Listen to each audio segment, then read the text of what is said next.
जय श्री कृष्णा। प्यारे भक्तों, आप सभी का स्वागत है, अभिनंदन है। कैसे हुई थी अर्जुन की मृत्यु और उसकी मौत देख माँ गंगा क्यों जोर जोर से हंसने लगी थी। महाभारत में एक किस्सा है महान धनुर्धर अर्जुन की मृत्यु का। अर्जुन की मृत्यु एक बार नहीं बल्कि 2 बार हुई थी, जो अद्भुत है। लेकिन इसका एक महत्वपूर्ण कारण है। लेकिन अर्जुन की मौत होते देख माँ गंगा दुखी होने की बजाय जोर जोर से हंसने लगीं। अर्जुन को यह मृत्यु कैसे प्राप्त हुई और माँ गंगा ने ऐसा क्यों किया, चलिए जानते हैं इस दिलचस्प प्रसंग के बारे में। महाभारत में हर चरित्र किसी न किसी का अवतार था और इस कारण सब इतने शक्तिशाली थे कि किसी की भी मृत्यु साधारण तरीके से संभव नहीं थी। इसीलिए सबकी मौत के लिए कई ताने बाने बुने गए और अधिकतर रास्ते श्री कृष्ण द्वारा ही सुझाए गए, क्योंकि एकमात्र वही थे जो सभी योद्धाओं का रहस्य जानते थे। लेकिन श्री कृष्ण के होने के बावजूद उनका प्रिय अर्जुन भी एक बार मृत्यु को प्राप्त हुआ और उसके मौत से उस वक्त सबसे अधिक माँ गंगा प्रसन्न हुई थीं। ऐसा क्यों हुआ था और माँ गंगा को अर्जुन से क्या दुश्मनी थी?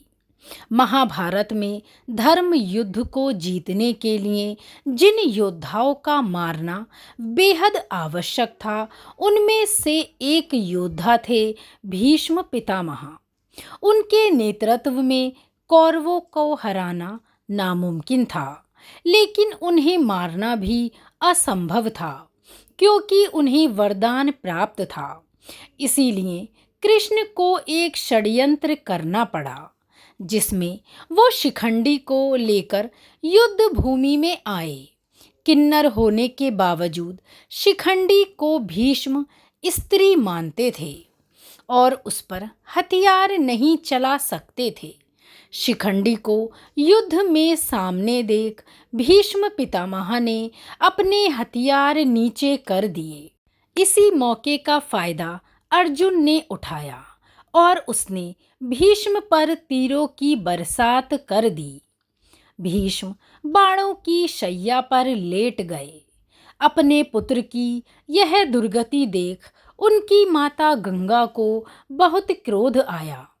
वो युद्ध भूमि में प्रकट हुईं और उन्होंने अर्जुन को श्राप दे दिया कि उसकी मौत उसके अपने ही पुत्र के हाथों होगी। कुछ समय बाद जब अर्जुन की मृत्यु उसके ही एक पुत्र बब्रुवाहन के हाथों हुई, तो माँ गंगा जोर जोर से हंसने लगीं। कथा के अनुसार माँ गंगा ने ही अर्जुन के बेटे बब्रुवाहन को इस तरह भ्रमित किया कि उसने गुस्से में आकर अपने पिता का सिर काट दिया। अर्जुन की मृत्यु होने के बाद माँ गंगा वहाँ प्रकट हुईं और अर्जुन की मौत पर जोर जोर से हंसने लगीं।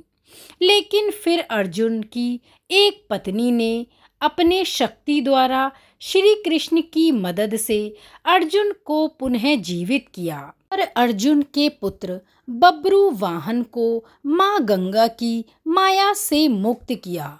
श्री कृष्ण ने क्रोधित माँ गंगा को भी समझाया कि युद्ध भूमि पर भीष्म की मृत्यु होना धर्म की रक्षा के लिए बहुत ही आवश्यक था। तब कहीं जाकर माँ गंगा शांत हुईं। जय श्री कृष्णा। कहानी अच्छी लगी हो तो लाइक और शेयर जरूर करें। धन्यवाद। जुड़े रहें हमारे साथ।